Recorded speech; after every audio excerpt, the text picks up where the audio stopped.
Mateus 7, do 24 ao 27, diz assim a palavra de Deus.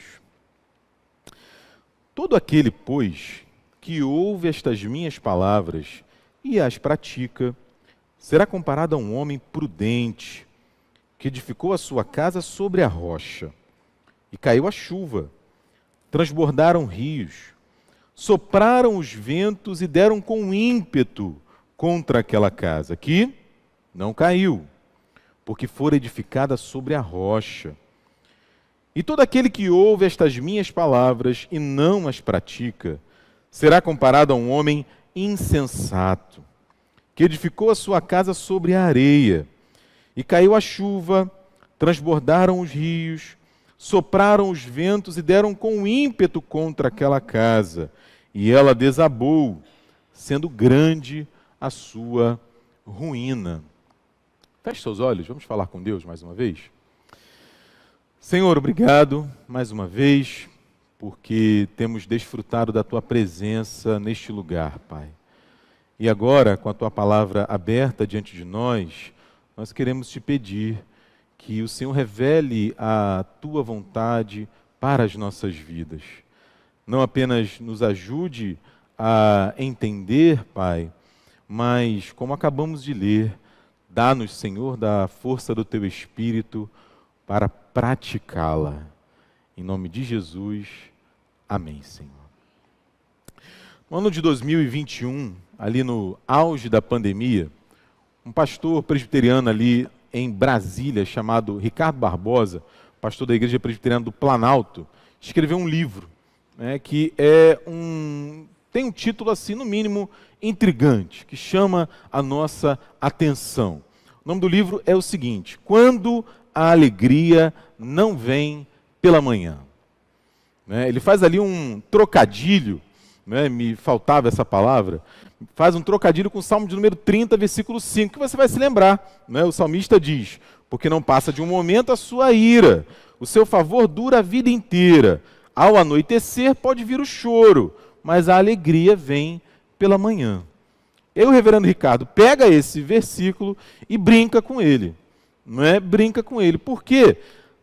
O reverendo Ricardo sabe, e a gente sabe, que o Davi, que é o autor do Salmo, ele está fazendo assim uma metáfora, é uma imagem.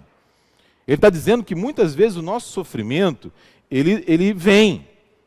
Muitas vezes a gente sofre, muitas vezes a gente vai ter que enfrentar lutas e dificuldades. E ele está dizendo assim, calma, porque o choro pode durar uma noite, mas a alegria virá pela manhã. Não necessariamente na manhã do nosso choro. Ele não está falando aqui do tempo do relógio. Ele está falando que em algum momento, de fato, certamente, a alegria virá. Porque ele não está se referindo aqui a uma alegria que é circunstancial. Uma alegria que a gente sente quando os nossos planos dão certo, quando as coisas vão bem. Não é? Quando o nosso time ganha, a gente fica feliz. Quando o nosso time perde, a gente fica triste. Alegria circunstancial. Não é isso que ele está falando. Ele está falando aqui da alegria que é fruto do Evangelho. Alegria que é fruto da ação de Deus. Alegria que é fruto do Espírito Santo de Deus agindo em nós e através de nós. E essa alegria não tem a ver em absoluto com as circunstâncias da nossa vida. Você já deve ter tido esse tipo de experiência, lidado com pessoas assim. A pessoa está enfrentando uma luta absurda, uma dificuldade tremenda e está bem, está caminhando. E você pergunta o que é isso, o que está acontecendo, como é que é isso, e você fala e você ouve ela falar aquele texto famoso que a gente repete tantas vezes: a alegria do Senhor é a nossa força. Porque não tem a ver com as circunstâncias. Nesse livro, através de algumas parábolas de Jesus, que falam também sobre oração, o reverendo Ricardo nos chama a reflexão sobre as nossas dores. Ele nos chama a reflexão de que nem sempre as nossas orações são respondidas exatamente da maneira como a gente pede. Não é? Porque é muito interessante isso. A gente gosta de usar eufemismos, muitas vezes, na nossa caminhada cristã. Né? E aí eu peço licença para os irmãos e para as irmãs, porque eu já fiz isso e talvez você faça ainda isso. A gente está orando por alguém que está enfermo. E aí essa pessoa falece, né? Ela não fica boa, ela faleceu. E aí a gente fala o quê? O Senhor ouviu a nossa oração. O Senhor a curou completamente. Ela já está nos braços do Pai. Irmão, desculpa. A gente estava orando pelo quê? A gente estava orando pela cura. Eu orei pelo meu tio para ele ficar bom da leucemia, mas ele morreu. Eu orei pela minha mãe para ela ficar boa do aneurisma, mas ela morreu. Porque nem sempre as nossas orações são respondidas da maneira como a gente pede. E aí, como que a gente lida com isso? E tem só um detalhezinho aqui. O reverendo Ricardo escreve esse livro, fruto de um momento muito peculiar na vida dele. Ele perdeu um filho a partir de um câncer no esôfago e ele teve que enterrar esse filho. Então ele não está escrevendo esse livro a partir de uma mera divagação, como a gente costuma dizer, nas torres de marfim da teologia. Não. Ele fala sobre isso a partir da sua experiência com Deus. Com Deus e com a palavra de Deus.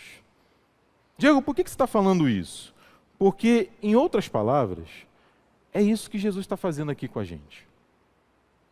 Quando ele apresenta as bases do Evangelho, você reparou que nós estamos aí no Mateus capítulo 7, é o finalzinho do Sermão do Monte.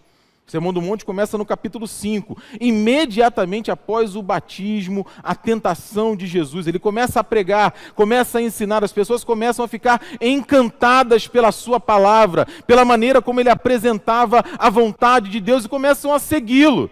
E aí ele reúne aqueles seus primeiros discípulos e começa a pregar, começa a dizer para eles o que significava ser um seguidor dele. E eu repito, quais eram as bases, quais eram os fundamentos da sua fé. E às vezes, gente, os fundamentos da nossa fé, a nossa vida, ela enfrenta lutas. O vento chega, a chuva cai, a tempestade nos alcança. E aí, nós precisamos pensar em como estão os fundamentos da nossa vida. A gente acabou de ver isso no Rio de Janeiro. A chuva caindo forte no Rio de Janeiro, e a gente viu muita gente sofrendo, perdendo a vida, perdendo a casa, por conta do desabamento, por conta do alagamento. Então, assim, Jesus está chamando a nossa atenção para a nossa própria vida. Quando as lutas chegam, quando as circunstâncias são difíceis, como a gente resiste. E a gente sabe, não é, que quanto melhor a estrutura de uma construção, maior é a chance dela resistir. Quanto mais firmes são as suas fundações, maior é a chance dela resistir. Isso é muito óbvio. Agora, é óbvio também que nem sempre a gente está preparado.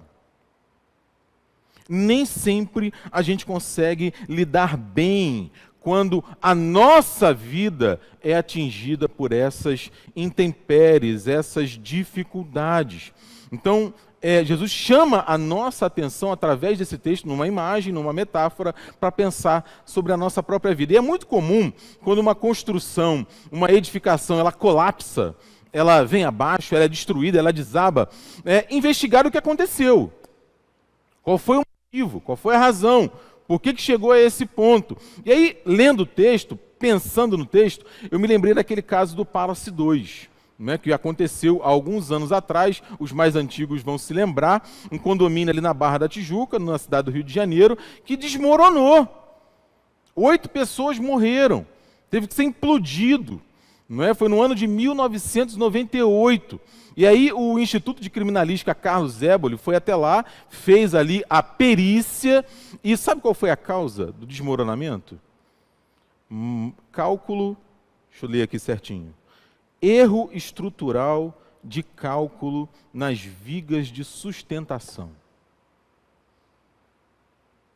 Era para ser de uma determinada forma, a sustentação foi feita de uma forma menor. Não aguentou o peso, desabou, problema nos fundamentos. E talvez eu já tenha me feito entender. Na minha vida, na sua vida, quando as dificuldades vêm e vêm, não é? Como estão os fundamentos da nossa caminhada? Sobretudo da nossa caminhada com Deus. A gente fica em busca desses motivos. E nem sempre eles são fáceis de encontrar. Na verdade, às vezes a gente nem vai saber. Porque pensa comigo, meu irmão e minha irmã, como que a gente lida, por exemplo, com a dor da morte? Como eu acabei de falar aqui agora há pouco.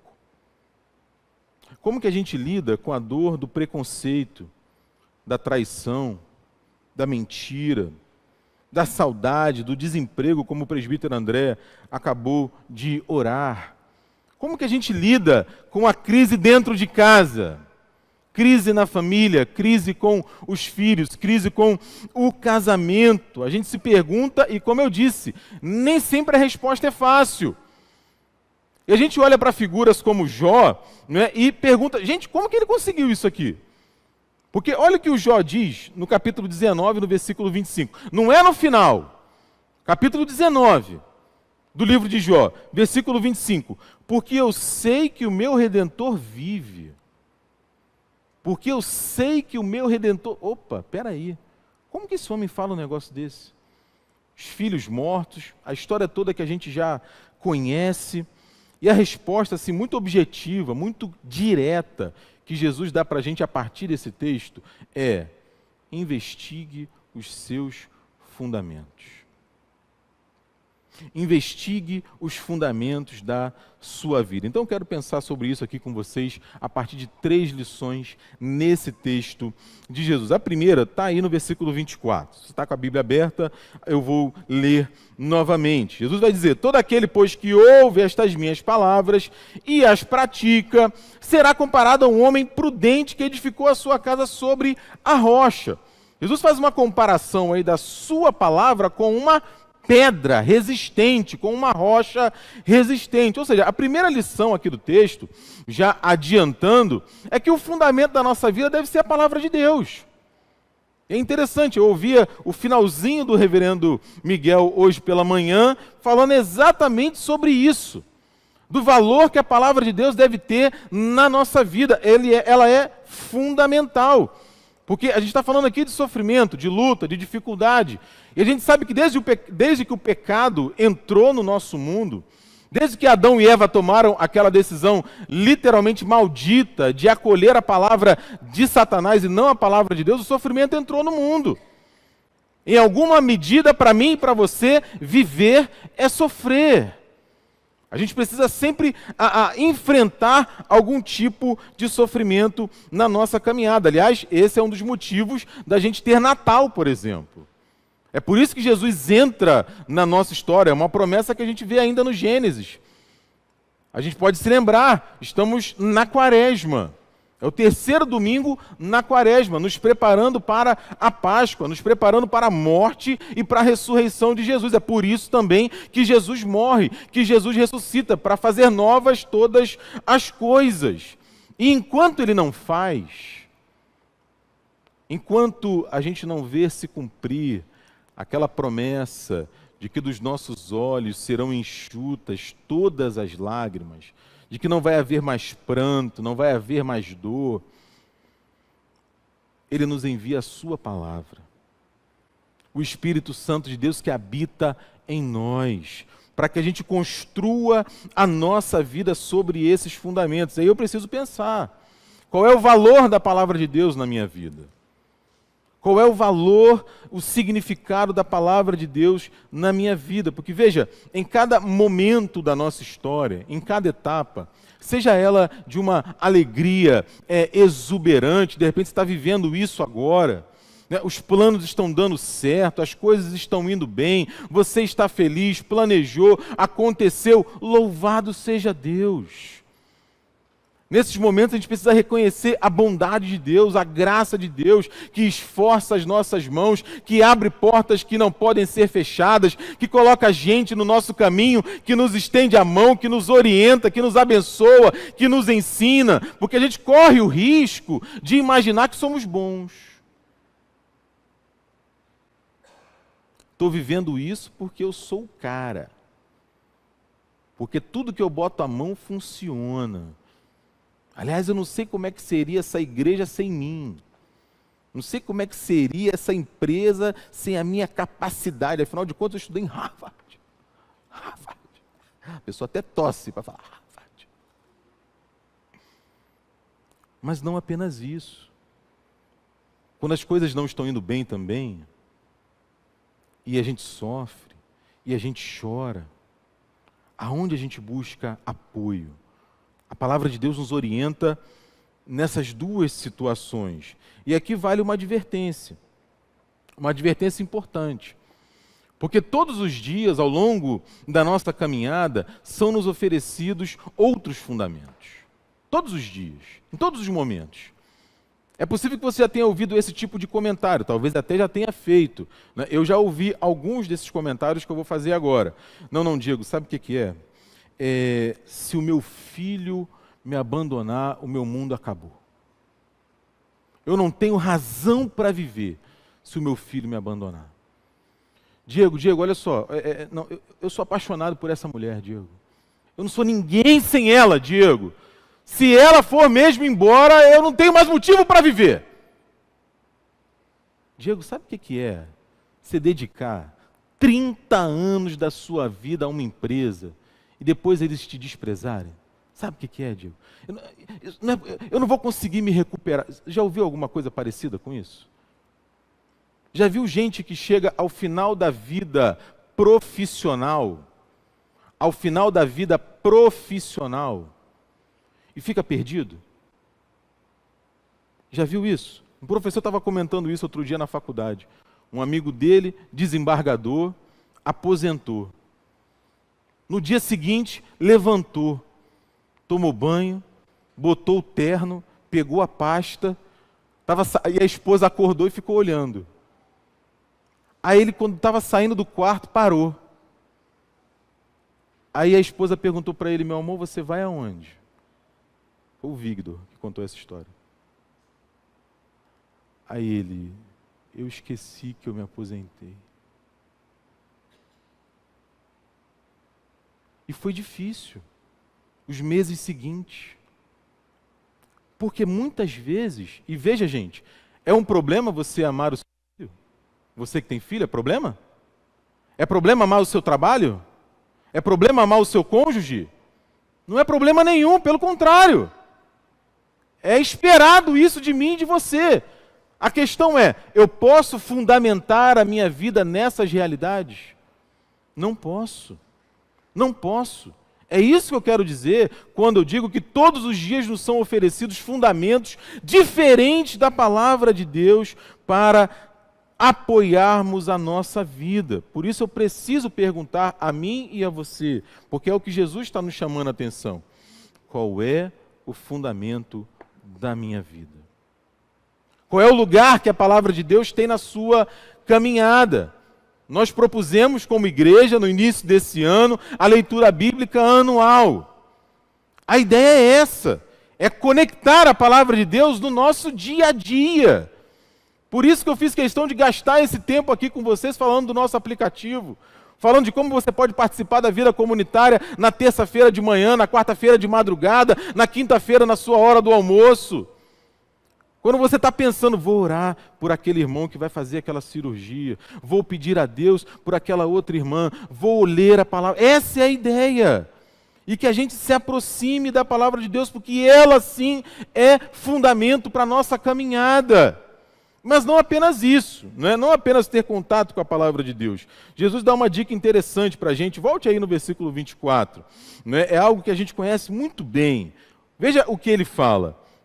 Todo aquele, pois, que ouve estas minhas palavras e as pratica. Então assim, não basta ouvir. é preciso praticar. E aí ele faz uma distinção muito simples, né? Ele diz que tem aqueles que ouvem e praticam. Esses são chamados de prudentes. E há os que ouvem e não praticam. Esses são chamados de insensatos. Não têm esperteza, não atinam, não têm noção do que estão deixando de fazer. E aí, mais uma vez, a pergunta é óbvia, não é? Quem sou eu aqui? Aonde eu estou construindo a minha história? Né? Será que a gente tem ouvido e prestado atenção? Porque Jesus Cristo sabe da nossa dificuldade de obedecer. Por isso que Ele nos deixa a sua palavra, para nos ensinar. Por conta do pecado na nossa vida, nós temos dificuldade de obedecer a Ele. E você sabe que existe duas perspectivas muito objetivas na questão da audição. Ouvir como uma questão simplesmente física, né? A pessoa ter ou não ter a capacidade física de ouvir. Há aqueles entre nós que não podem ouvir, que tem alguma dificuldade, alguma deficiência que não pode ouvir. Não é disso que ele está falando aqui. Ele está falando de ouvir e obedecer. Ouvir como obedecer. Qualquer um de nós que lida com alguma criança já ouviu isso, ou já falou isso. E nós vamos lembrar da nossa própria infância. De vez em quando eu falo, né, com as minhas crianças: Davi, vai ali e faz isso para mim.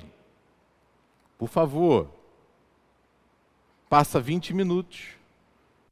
Eu passo por aquilo que eu pedi para ele fazer e o que aconteceu? Absolutamente nada. Sendo que ele ainda me respondeu, presbítero: tá bom, pai. Já vou, pai. Tô indo, pai. Ou seja, ele ouviu, não ouviu, mas obedeceu? Não, não obedeceu. Eu estou usando o Davi como exemplo, mas é óbvio que isso vale para mim e vale para você também, porque Deus está o tempo todo falando comigo e com você. Aqui, por exemplo, nesse momento, formalmente, através das orações, das músicas, da palavra de Deus aberta diante de mim, diante de você, Deus está falando. Mas não apenas aqui. Amanhã você vai passar por alguém, você vai ouvir uma música, você vai ver uma árvore, vai ver uma flor, vai ver um quadro, vai assistir um filme, vai ver uma série. Deus vai falar com você, porque Ele fala. Ele fala. A questão é, estamos ouvindo? Estamos ouvindo? Porque a gente sabe, há aqueles que ignoram completamente a palavra de Deus.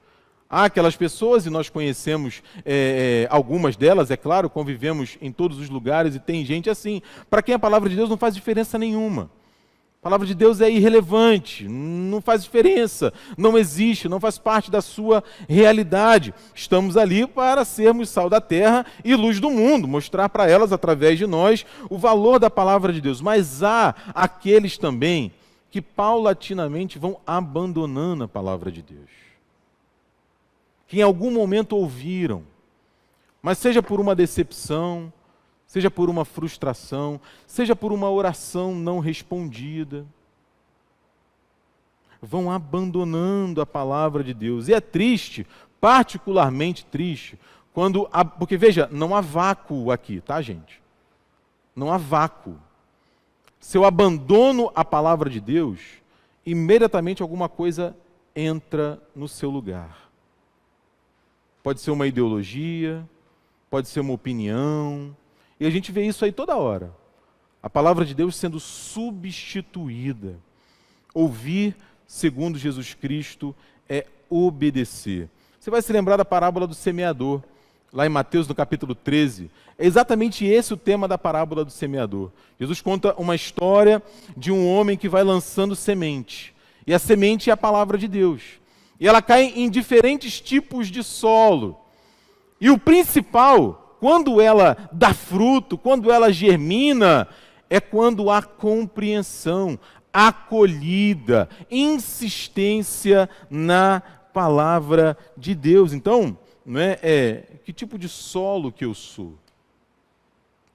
Aquele solo que está muito preocupado com a sua imagem, com o que os outros vão pensar. Aquele tipo de solo que é arrogante demais para admitir que está errado. que não está indo por um bom caminho. Aquele solo que prefere o seu próprio prazer, a sua própria satisfação, a sua própria alegria.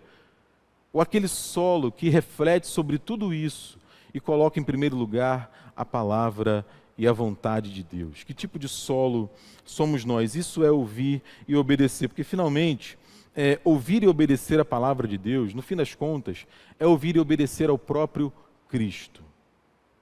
Essa imagem do fundamento, essa imagem da rocha, é uma imagem que vai aparecer várias vezes ao longo da palavra de Deus. Desde o Gênesis até os Evangelhos, passando pelos Atos dos Apóstolos, a gente vai encontrar esse testemunho de Deus como a rocha de Israel, de Deus como a pedra sobre a qual o seu povo pode estar fundamentada, de Jesus Cristo, nas palavras do apóstolo Pedro, como a pedra angular, a pedra de esquina, a pedra que dá sentido à nossa história, à nossa caminhada. Ele é a rocha, ele é a pedra principal, ele é o pilar, ele é o fundamento.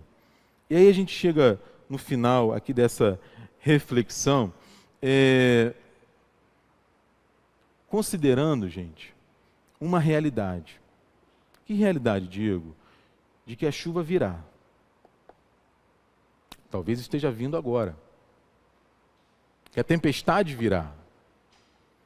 É que os nossos fundamentos, de alguma maneira, serão abalados.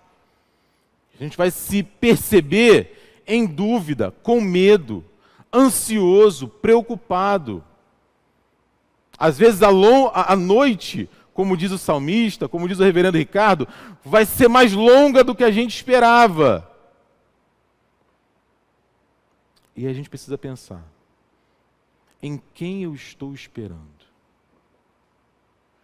Quem é que vai resolver a minha dificuldade? Se o meu fundamento não é a palavra de Deus, não é aquilo que Jesus Cristo fez por mim e fez por você, eu posso enfrentar seríssimas dificuldades. Porque veja, meu irmão, né, o sofrimento, o vento, a tempestade, não tem a última palavra sobre as nossas vidas.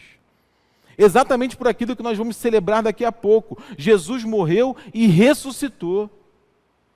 Aquela cruz está vazia. Só que se esse não for o fundamento da minha vida, eu posso vacilar. E vai dizer o apóstolo Paulo que o último inimigo a ser vencido é a morte. Até a morte, Jesus já venceu na cruz. Então, em primeiro lugar, pense, qual é o fundamento da sua vida? Qual é o valor da palavra de Deus para você? Eu tenho dito isso aqui quase que dominicalmente. Não é? Eu estou falando aqui de forma muito prática. Você tem uma semana cheia. É possível que você seja até aquela galera do Excel, admiro bastante, não é? Que faz aquela planilha, que tem a hora de beber água, que tem a hora de... tem uma galera assim, Letícia, né? Beber água, que tem que beber 3 litros de água, né? Então tem que ter ali um despertador, né? Pode ser que você seja dessa galera, eu admiro bastante, não é? A questão é, cadê na minha planilha, na minha agenda, aquele momento em que eu vou sentar e ouvir Deus falar comigo? Que eu vou sentar, abrir o texto e pedir: Senhor, fala comigo. Eu preciso ouvir a tua voz. Porque eu insisto, meu irmão e minha irmã, Deus fala. Deus fala. E a gente precisa se colocar naquele lugar para que estejamos prontos para ouvi-lo. Amém?